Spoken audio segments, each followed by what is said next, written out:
Hello, good morning সবাইকে। আমি মিনু। তো আজকে দিনটা ছিল সানডে, আর সানডে মানে তো ঘুম থেকে উঠতে আজ দেরি হবেই। তো প্রায় 11টা বেজে গেছিলো। দেন কাজ করতে করতে অনেক বেলা হয়ে গেছিলো, আমি খেয়ে দিয়ে ঘুমিয়ে গেছিলাম। তো বিকেলবেলায় উঠে রেডি হয়ে একটু বেরোনোর ছিল, তো বেরোবো বলে রেডি হয়ে গেছি।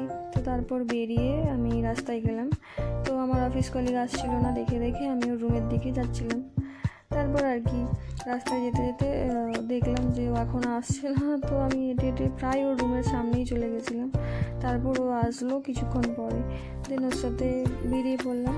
তো আজকে গেছিলাম একটু পার্কে। তো পার্কে গিয়ে দেখলাম আজ ওয়েদারটা এত মেঘলা ছিল, বৃষ্টিও হচ্ছিল না, কিন্তু মেঘলা ছিল আর প্রচুর গরম ছিল। আর পার্কেও একটু হাওয়া দিচ্ছিল না। তো আমরা এক জায়গায় একটু বসেছিলাম, তারপরে ঘোরাঘুরি করলাম গোটা পার্কটা ঘুরে। তারপরে পার্কে না আজ একটা বাচ্চার সাথে দেখা হয়েছিল, তো তোমরা দেখতে পাবে একটু পরেই। তো ওই বাচ্চাটা এত কিউট, এই যে বাচ্চাটা দেখো এত কিউট, বাচ্চাটা কি বলবো, খুব সুন্দর দেখতে ছিল। ওর সাথে আমরা একটু কথা বলছিলাম, দেন তারপর আমরা বেরিয়ে পড়লাম বাড়ি আসার জন্য। তো এভাবেই আজকে আমার দিনটা কেটে গেল। তোমরা সবাই ভালো থেকো, অবশ্যই লাইক কমেন্ট শেয়ার করে